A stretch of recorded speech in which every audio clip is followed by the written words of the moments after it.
Pois é, pessoal, estamos de volta. Espero que você tenha aproveitado rapidinho aí o intervalo para visitar o nosso Instagram, para beber uma água, dar uma relaxada, porque agora, continuando nosso programa, eu tenho uma surpresinha para você.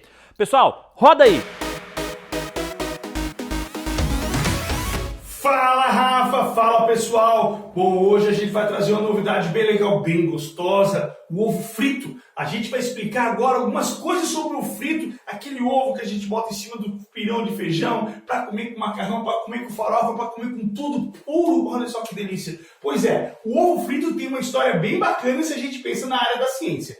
Vamos criar então um experimento, dá para brincar em casa, só não conta para tua mãe, senão ela vai ficar brava.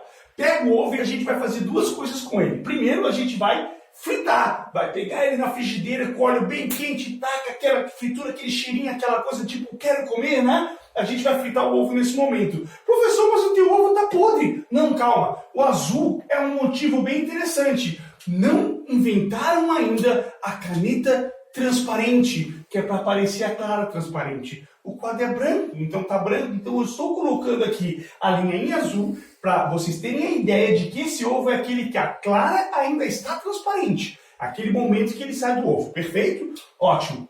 Outro ovo, o que a gente vai fazer? Vamos pegar outro ovo e vamos colocá-lo no freezer. Colocar para congelar aqui no freezer. Mas Sardá, para que eu vou fazer isso? Para a gente entender a diferença da temperatura nesse momento. Então, olha só, vem comigo. Segue aqui o caminho. Depois que eu fritei o ovo, eu vou colocá-lo ali no prato. Perfeito. Depois que o ovo ficou congelado, eu vou colocá-lo também no prato. Então, a gente tem esse período chamado pós-imediato. Logo após esse ato que a gente fez de separar esse momento aqui pós-frigideira, pós-freezer, certo? Então, a gente tem aqui o ovo que é frito. Olha a bordinha preta para dizer agora não. Agora tem o ovo com a clara branca. O ovo que veio da frigideira. Tranquilo? Agora, esse ovo que saiu do freezer, ele está aqui congeladinho, mas ele está todo quebrado, professor. Sim, dilatação anômala da água. Fenômeno tradicional físico, que a água expande quando baixa muito a temperatura. Bota a latinha de coca no freezer para ver o estrago que faz. Bum! Arrebenta. Garrafa de cervejas em geral. A gente tem essa dilatação natural do líquido. E é o que aconteceu, porque dentro do ovo tem muito líquido, né? Ótimo. Agora o que acontece é o seguinte. Eu já tenho ovo frito, tenho ovo congelado. E eu vou deixar esfriá-los, ou esquentá-los, claro, até a temperatura de 25 graus. É a temperatura que a gente costuma colocar, física, química, temperatura ambiente, né? Ah, mas eu vivo em São Joaquim que é menos 10 graus. Então vamos colocar uma média para todo mundo de 25 graus para não ter problemas, certo? Beleza. O ovo a 25 graus, depois de frito, olha só que surpresa. Ele continua frito, ele continua branco, ele não mudou a cor. Agora, esse ovo que descongelou, eu vou quebrá-lo e vou retirá-lo de dentro. Olha aqui, pessoal, ele continua transparente. Mas espera aí. Por que se eu esquento o ovo vai ficar branco? Por que quando eu esfrio, ele não fica? Isso tem a ver com a alta temperatura, onde ela vai desmanchar um tipo de composto orgânico chamado de proteína. Essa proteína vai quebrar e vai sofrer um fenômeno nesse ponto de aquecimento que a gente chama de desnaturação. Desnaturação, o nome é bem claro. Deixa de ser natural. Ele se modifica por causa desse aquecimento. E quando isso acontece, tem a quebra das ligações, elétrons mudam de camada de valência e gera essa coloração branca, certo? E como no caso a gente teve esse aumento, ela não consegue voltar ao normal. Essa proteína nunca mais voltará a ser a proteína anterior. Por isso que ela fica branca sempre, certo? Professor Sardá, tem um problema. A gema não mudou a cor. Sim, porque gema não é proteína, gema é gordura. A parte gostosa do ovo, bem molinha, assim eu adoro. Então, aquela gema, ela é uma gordura. E gordura não desnatura, só a proteína. Ficou claro porque ele ficou então branco? Aí fica uma dica de saúde, pessoal. Por quê? Que o pior sintoma que uma doença tem é febre. Febre aumenta a temperatura e desnatura as proteínas, não do ovo, a proteína do nosso corpo. E isso pode ser bastante problemático. Então isso aqui fica a dica para vocês entenderem por que o ovo frito fica branco e por que temperatura alta no nosso corpo também não é legal. Beleza? Volta para ti, Rafa, querido. Um abraço para todo mundo. Olha aí, dando sequência à nossa programação, o que vem agora? Chegou a hora de mais uma aula especial, montada especialmente para você. E agora que você está preparado, a produção vai mostrar para você. Vamos para a nossa próxima aula. É isso aí, Rafa. Apesar de tudo, somos abençoados por natureza. E por falar em natureza, hoje eu vim falar com vocês sobre uma das escolas literárias mais importantes que nós tivemos no Brasil e no mundo, que é o romantismo. Isso mesmo, o romantismo aparece muito em vestibulares, aparece bastante em Enem e por isso é bastante importante que a gente saiba sobre ele. O romantismo surge na Europa, mais especificamente na Alemanha, depois vai para a Inglaterra, mas é na França que ele se desenvolve muito mais. A partir da Revolução Francesa, em 1789, a gente tem os ideais dessa revolução, que são igualdade, liberdade e fraternidade. Agora um pouquinho de história. Todo mundo sabe que a Revolução Francesa foi uma revolução que derrubou a monarquia e colocou quem no poder? Isso mesmo, a burguesia. E a burguesia é uma sociedade de aparência. Então, gente, era preciso fazer um tipo de literatura que satisfizesse essa nova classe. Aí começa, então, a surgir um tipo de literatura que se opõe à literatura que vinha sendo feita até então, que é a literatura do arcadismo. Aí a gente tem aí o arcadismo, as ideias clássicas em que as poesias, todas tinham que ter rima, tinha que ter métrica, enfim, elas seguiam uma ordem rigorosa. Os românticos chegam para acabar com tudo isso. Os românticos primam pela liberdade de expressão. E no Brasil, o romantismo começa a partir de 1808, com a vinda da família real para cá. Mais especificamente, em 1822, nós temos um acontecimento que muda tudo na literatura, que foi a independência do Brasil. O Brasil se tornou independente de Portugal, é o melhor lugar do mundo para se viver, existe uma febre de nacionalismo muito, muito grande, por isso a gente está nesse cenário bem tropical, porque os poetas começam a cantar o país, o Brasil se passa a ser o lugar mais lindo para se viver, Nós precisávamos de um herói, enquanto na Europa o herói eram os cavaleiros da Idade Média, para nós aqui o nosso herói vai ser o índio. Então nós temos uma pátria perfeita, nós temos um herói perfeito e a gente precisava de uma mocinha para esse herói. E a nossa mocinha ela é muito europeizada, assim como o índio também. O nosso índio romântico não é o nosso índio de verdade, o índio aqui do Brasil. É um índio que ele é forte, ele é musculoso, ele é corajoso, enfim, ele tem todos as características, todos os traços dos cavaleiros da Távola Redonda. Então, os nossos românticos, eles começam a trabalhar esse tipo de literatura bem ufanista. Aí são características, então, do romantismo: o subjetivismo, o sentimentalismo, o escapismo. O que é escapismo? Fuga. Os nossos poetas começavam a fugir nos seus poemas, nos seus romances, fuga através da natureza, ou era fuga através do passado, ou era fuga através do sonho, ou os mais radicais, a fuga se dava a partir da morte. E isso mesmo, romantismo não foi só aquela coisinha melzinho com açúcar, não, galera. Nós tivemos várias fases do romantismo, 3 fases mais especificamente, e sobre isso a gente vai falar numa próxima aula, tá certo? Um beijão e até lá! Olha aí, dando sequência à nossa programação, o que vem agora? Chegou a hora de mais uma aula especial, montada especialmente para você. Pega o celular, fica com o celular na mão porque tem QR Code, tem material que você pode baixar ali na nossa página, junto no nosso Instagram. E agora que você está preparado, a produção vai mostrar para você. Vamos para a nossa próxima aula. Fala, rapaziada, aprofundando o estudo de probabilidade, nessa aula a gente vai entender o que é a união e a intersecção de eventos, além de classificar os eventos como complementares, saber quando que os eventos são complementares. Para isso, eu vou resgatar algumas coisas que a gente viu no passado.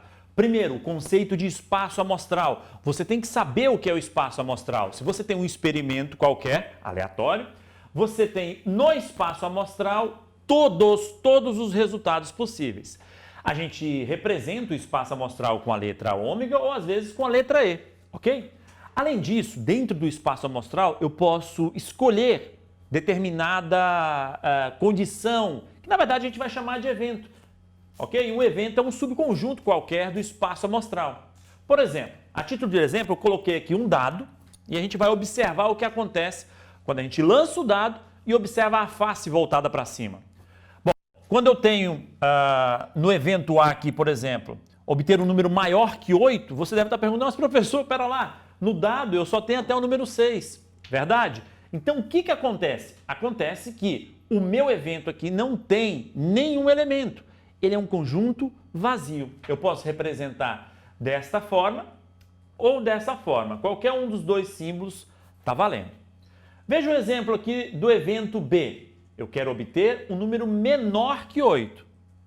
E aí, quando eu tenho um número menor que 8, eu posso ter o número 1, número 2, número 3, até o número 6. É certo? 4, 5, 6. Todos eles fazem parte desse evento B. Percebe que aqui, no exemplo do evento A, eu não tenho nenhum resultado. Então, a gente chama isso aqui de evento impossível. Ao passo que no evento B, eu tenho todas as possibilidades de resultado aqui do espaço amostral. A gente chama isso aqui de evento certo. Vamos adiante. No exemplo aqui com o evento C, eu pedi obter um número par. Então eu joguei o dado, eu estou observando e eu quero obter o número par. Eu coloquei aqui para vocês o 2, o 4 e o 6. Estamos apenas mapeando? Vamos para o outro lado. Olha só. No evento X, estou chamando aqui de evento X, eu quero obter um divisor de 6. Então veja só, dentre os números 1, 2, 3, 4, 5 e 6, quais deles são divisores de 6? Eu tenho o número 1 que divide 6, o número 2, o número 3 e o próprio número 6. Está aí o meu evento X. E para finalizar os meus eventos ali, os meus exemplos, eu coloquei o evento Y, que é obter o número ímpar. Ah, professor, mas isso está muito simples e de fato é muito simples. A confusão acontece geralmente quando você não entende o conceito de união de eventos, intersecção de eventos e eventos complementares, que eu vou te mostrar aqui agora. Olha só, o que é unir eventos? Como o meu evento pode ser representado por um conjunto, eu vou trabalhar com união de conjuntos, ok? Então veja só, inclusive estou utilizando o símbolo de união aqui, ó. Observa que esse símbolo aqui, esse U, é o símbolo da união. Nos exemplos que eu dei, eu estou fazendo aqui a união do conjunto X com o conjunto Y, que representa ali o evento X e o evento Y. Se eu unir, eu vou juntar esses aí, eu vou ficar com o número 1, que aqui aparece, aqui também aparece. O número 2, que aparece lá em cima. O número 3, que está aparecendo em ambos também. E o número 5, aqui embaixo, para finalizar o número 6. Perceba que quando eu juntei os conjuntos, eu tenho o conjunto que é união. Então, é a união dos dois eventos, no caso do X e o Y, é isso daí. Agora, pensa comigo. Professor, aliás, é uma dúvida que o pessoal realmente acaba perguntando. O conjunto X tem o número 1, o conjunto Y também tem o número 1. E eu não repeti aqui, você nunca vai repetir. Quando você faz a união de conjuntos, você não repete o elemento aqui, beleza? Ó, outro exemplinho. Eu estou fazendo a união do conjunto C com o conjunto Y. Do mesmo jeito que a gente fez, agora eu peguei o conjunto Y aqui, vou passar para o outro lado para mostrar para vocês, o conjunto C do lado de cá. Percebe? E aí é legal porque quando eu faço esta união, eu ganho exatamente o espaço amostral. Percebe? Todos os possíveis resultados. Foi o que eu disse para vocês antes. Daqui a pouco eu vou aprofundar um pouquinho para você. Já na intersecção, eu tenho o que é comum aos dois conjuntos. E o que é comum, por exemplo, nesse caso aqui, ó, do próprio conjunto X e Y? O que eles têm em comum? Só o que repete nos dois. O elemento 1 e o elemento 3. Você pode olhar. Já se eu faço a comparação com elementos, com conjuntos C e Y, eu não tenho nada em comum. Observa, conjunto Y são os números ímpares, 1, 3 e 5. Já o conjunto C, lá do outro lado, são os pares. Então não tem nada em comum. Esse conjunto é vazio. Aí, você deve estar pensando, tá, professor, não tem nada de misterioso aí. Realmente não tem. Isso eu já vi no primeiro ano. Beleza? Você já viu no primeiro ano. Só que o que acontece aqui? Eventos complementares. Quando que eu tenho eventos complementares? Quando acontecem essas duas coisas. Perceba, imagine um conjunto M e um conjunto N. Se eu faço a união desses conjuntos, eu vou ganhar o espaço amostral. Ao mesmo tempo que se eu faço a intersecção entre eles, ela é vazia. Quando esses dois fatos acontecem simultaneamente, eu digo que esses eventos aqui, o M e o N, são complementares. Eles vão gerar o espaço amostral. E a gente já fez isso hoje. Observa só.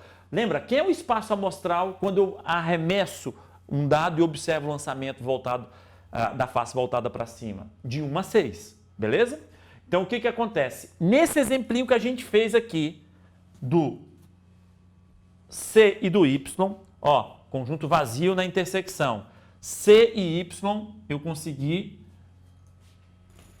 o espaço amostral. Percebe? Então, o que nós vamos ter? Nós vamos ter essas duas condições acontecendo ao mesmo tempo e eu posso dizer que, no caso, o C e o Y são eventos complementares, ok?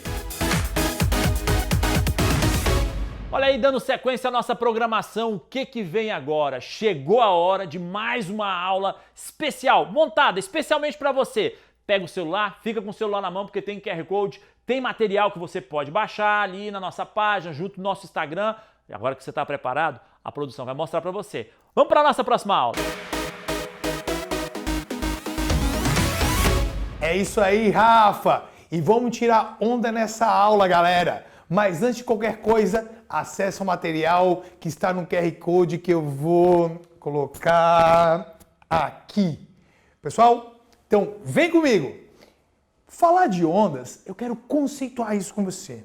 Imagine uma bacia no qual eu coloquei água.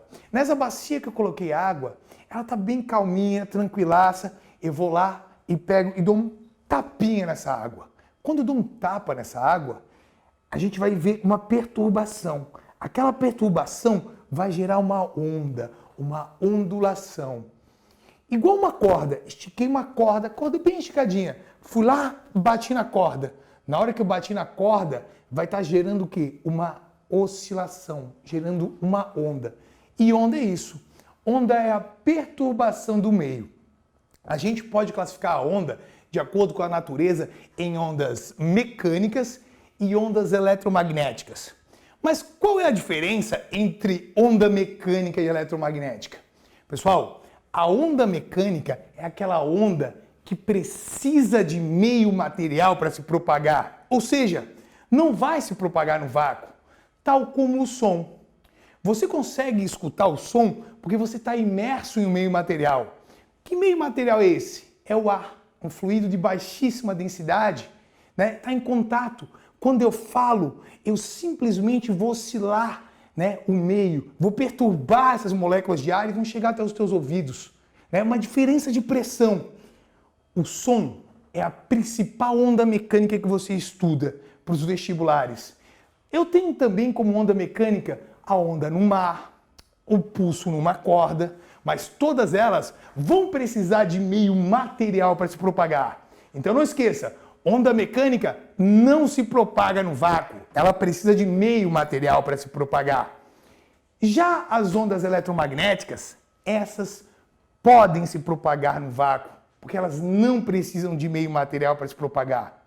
Uma onda eletromagnética é um pulso elétrico e um pulso magnético, geralmente originada pela oscilação de um elétron, oscilação de uma carga lá para você.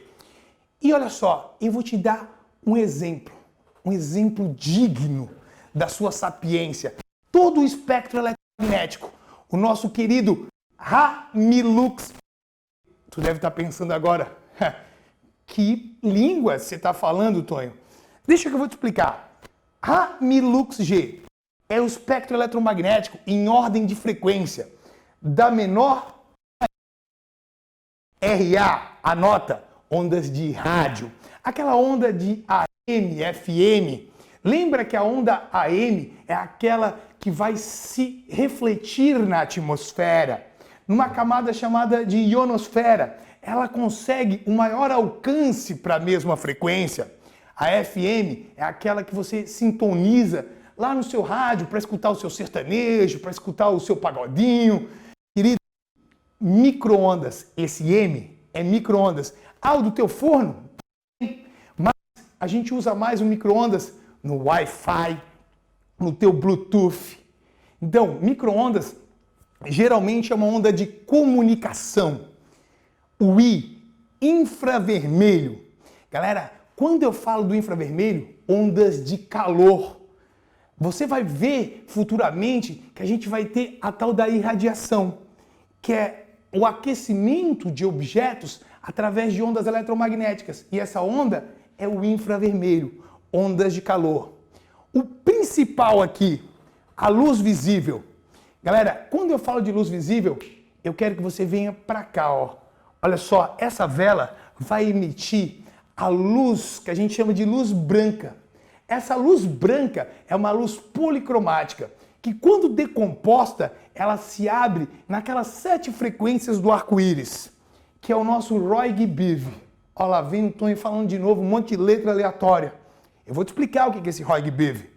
Pessoal, Roig-Biv, em ordem de frequência, vermelho, alaranjado, amarelo, verde, azul, anil e violeta. Em inglês até para você. Red, orange, yellow, green, blue, indigo and violet. Pessoal, tudo isso aqui, ó, tá em ordem de frequência para você. Da menor para maior frequência. E é aquele espectro do arco-íris. Isso mesmo. Nota que dentro do espectro eletromagnético, o infravermelho estaria aqui, ó. Vermelho e infravermelho. Olha só, violeta, olha lá, ultravioleta. E por falar em ultravioleta, lembra que aqui no ultravioleta, a gente tem o ultravioleta A, ultravioleta B e ultravioleta C. Quando eu falo do ultravioleta A, é basicamente luz para você, luz negra, tá? O ultravioleta B é aquele que faz o bronzeamento. Toma cuidado, que é o que causa o câncer de pele. E lembre-se, é o que faz a síntese do ergosterol também, a tua vitamina D.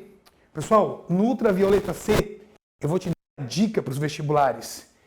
Agora, nessa pandemia no Covid, muito tem se usado o ultravioleta C, porque ele se mostra eficaz no efeito germicida. Como assim? A gente usa rodos de ultravioleta para fazer a asepsia do local. Lâmpadas de ultravioleta que vão fazer a asepsia de ambientes hospitalares. Então, o ultravioleta C tem essa ideia de esterilizar o vírus. Por quê? Porque é uma frequência alta. Nota que a frequência vem do rádio, a frequência e ela está sendo cada vez mais ionizante. E agora a gente vai falar do X. O que é esse X? É o raio-X, que vem da rápida desaceleração de um elétron. Muito usado também para exames de diagnóstico. Lembrem-se, né? William Conrad Roentgens, lá do raio-X, pensa que foi lá no início do século passado que isso foi. Até então, para só ver que o teu braço tinha quebrado, eles tinham que abrir o braço e olhar. O raio-X é um adendo muito grande dentro da medicina. E aí, nós temos o G, que é o quê? Essa radiação gama. Ele emite 2 partículas, alfa e beta, e apenas uma onda eletromagnética. O raio altíssima frequência, altíssima penetrância e muito perigoso para a nossa saúde. Então, esse daqui foi a nossa aula sobre ondas. Lembramos das ondas mecânicas que precisam de meio material para se propagar. Onda eletromagnética pode se propagar no vácuo. Lembra do espectro Ramilux, ordem de frequência Roig-Biv. Não se esqueça, isso é uma dica muito importante para o seu Enem e vestibulares. Para todos vocês, um grande abraço. Nos encontramos na nossa próxima aula. Valeu! Pois é, galera, dando sequência aqui ao nosso programa, eu vou falar de um quadro muito importante. Bom, no momento de pandemia, separamos dicas especiais para você se prevenir contra o Covid-19. Produção, roda aí o Minuto Covid. Você sabe como usar a máscara para se proteger e proteger quem você ama? Para colocar a máscara, lave as mãos. Coloque a máscara cobrindo boca e nariz. Certifique-se que consegue respirar com conforto. Para retirar a máscara, retire a máscara pelas alças. Dobre com o lado externo para dentro. Coloque para lavar e lave as mãos. Agora você já sabe como usar a máscara de forma correta. Use máscara. Proteja-se contra o coronavírus. Cuide de você e de quem você ama. Ajude a salvar vidas.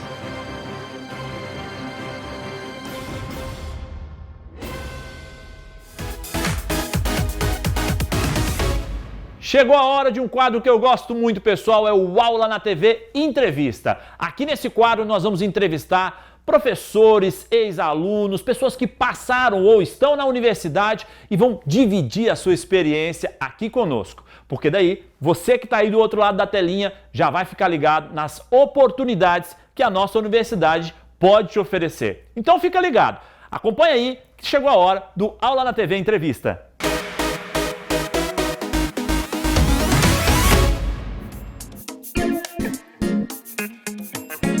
Quando eu entrei na faculdade de jornalismo, eu nunca imaginei que eu estaria na frente das câmeras. Eu sempre me imaginei por trás das câmeras, né? Tanto que o meu objetivo sempre foi trabalhar com um jornal impresso ou revista. Na última fase, quando eu já estava prestes a me formar, eu tive uma experiência de televisão lá dentro que acabou me aproximando mais dessa mídia e acabei fazendo meu trabalho de conclusão na área de TV, porém entregando um trabalho impresso, um livro, né, que eu escrevi na época sobre uma cobertura televisiva.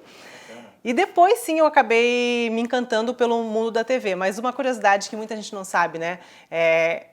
No meu trabalho sempre foi 90% bastidores, 10% colocando o rosto na frente das câmeras. E muitas pessoas não têm ideia de quanto a gente trabalha também nos bastidores e não só em frente às câmeras. Então, por exemplo, na época que eu apresentava um programa no domingo à noite, as pessoas chegavam para mim e falavam: "Ai, mas que bom, você só trabalha no domingo". Eu falava: "Não, eu trabalho todos os dias e eu apresento no domingo". Mas assim, meu trabalho muito maior era sempre nos bastidores, era coordenando, era fazendo a pauta, era editando as matérias. Então, assim, o trabalho nos bastidores é muito maior, né, do que aquele momento em que você vai entregar o produto, que é aquele momento de finalização do conteúdo. Todas as profissões a gente está percebendo uma mudança muito rápida, uma evolução muito rápida. O mundo está mudando muito rápido e todas as profissões precisam acompanhar isso. No jornalismo não é diferente. Então, como eu comentei, quando eu entrei na faculdade de jornalismo, eu mal tinha contato com o computador, né? Na faculdade de jornalismo, eu escrevi os meus textos na máquina de escrever. Olha só. Pensei em fazer curso de datilografia, ainda bem que eu não fiz, porque eu não ia servir para nada. Mas fui aprendendo na marra, escrevi os meus textos na máquina de escrever. E quando eu entrei, assim, eu podia trabalhar no impresso, no rádio ou na TV. Eram essas três opções que existiam. Você quer fazer o quê? Você quer trabalhar no impresso, no rádio ou na televisão? Nem falava-se internet ainda, né? Em Sim. Conteúdo para internet. Então, hoje em dia, quem pensa em fazer jornalismo tem um leque muito mais amplo, assim, de mercado, que eu digo, né? Não é aquela coisa assim, vou trabalhar no jornal impresso, na revista, ou na televisão, ou na rádio. Não. Hoje em dia são muitas as opções. E, assim, eu acho que eu consegui, acompanhando essa evolução, né, da minha profissão, que é do jornalismo, né? Que é muito importante a gente conseguir acompanhar, e fui me moldando, que é isso, né? Então, eu trabalhei durante 18 anos na televisão, saí no ano passado, e quando eu saí, eu já estava trabalhando dentro da empresa num núcleo de branded content. O que era um núcleo de branded content? Você tem que o pessoal de casa que não sabe o que é isso. Já era um núcleo criado dentro da empresa para trabalhar a produção de conteúdos digitais para clientes. Então, a gente comercializava isso já para os clientes. Bacana. Então, o cliente queria, às vezes, uma ação de rede social, ou ele queria a produção de um vídeo para exibir nos portais portais da empresa.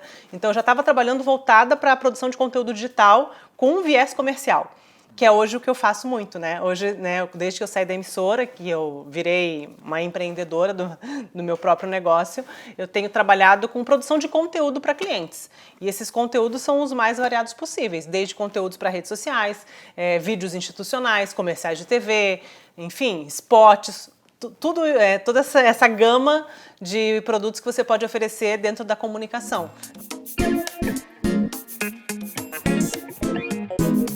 Eu acho que a universidade foi fundamental, né? Foi um divisor de águas, porque quando eu entrei na faculdade de jornalismo, eu não tinha certeza se era realmente aquilo que eu gostava. Eu estava na dúvida.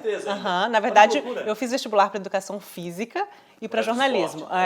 Então, acabei passando nas duas e tive que optar. E agora? Vou para educação física ou vou para o jornalismo? E falei, não, vou para o jornalismo e vou levar o esporte como um hobby. Mas eu não tinha certeza se era exatamente aquilo que eu gostava. Eu gostava de ler, de escrever e acabei optando pelo jornalismo. Só que quando eu entrei na faculdade, a UFSC tem uma coisa muito interessante porque colocou nas primeiras fases já as disciplinas bem práticas. Então, assim, logo nas primeiras fases eu experimentei fazer um texto para rádio, encarar uma câmera de televisão, produzir um conteúdo para um jornal. Então, assim, foi uma espécie de laboratório de cara, assim, né? Não foi aquela coisa teórica de aula de filosofia, sociologia, que só lá no final você vai experimentar o que você vai encontrar no mercado de trabalho. Entendi. Então, eu achei que isso foi um diferencial muito grande, porque daí ali eu já comecei a gostar. Eu falei, não, é isso que eu quero. Se o seu objetivo enfim, aparecer nas mídias sociais ou na televisão ou fazer graça, tem outras várias formas para isso, né? Hoje em dia, com o celular, com essa ferramenta, você pode fazer e até ficar famoso e até ganhar dinheiro com isso. Mas se o seu negócio é jornalismo, se você quer fazer uma faculdade, quer se dedicar a isso, você tem que gostar de informação, de conteúdo. Então, é aquilo que eu falo, 10% do que eu fazia era na frente das câmeras. Os outros 90% era investigando, era indo atrás, era no telefone, com as fontes, era contato, buscando informação e checando e rechecando para passar uma informação confiável, né? Que é isso que traz a credibilidade, que é isso que consolida o seu nome como profissional. Então, assim, é aquele trabalho que ninguém vê, mas é que é o mais importante no final das contas. Então, tem que gostar muito de ler, né? Hoje em dia, tá sempre conectado, né? Nos sites, nos portais com informação. Acho que esse é o principal. Seja qual for né? Para trabalhar com jornalismo. Se você quer trabalhar com imagem, com a sua imagem, produção de conteúdo, não precisa fazer jornalismo para isso, né? Obrigada, um prazer, beijo para todo mundo, sucesso para todo mundo. Pois é, pessoal, olha eu de volta, mas dessa vez tudo que é bom dura pouco, o nosso programa chegou ao fim. Mas acompanhe o nosso programa nas redes sociais, acompanhe as nossas postagens, escreva pra gente, mande seu recado, mande a sua dúvida, pode ser até no formato de vídeo. As melhores dúvidas podem aparecer aqui na telinha. Exatamente, a gente tira a sua dúvida, explica, os nossos professores vão mostrar pra você como é que funciona. Por isso capricha aí, seu telefone deitadinho, pra ficar bem legal. A gente se encontra no próximo programa. Até lá!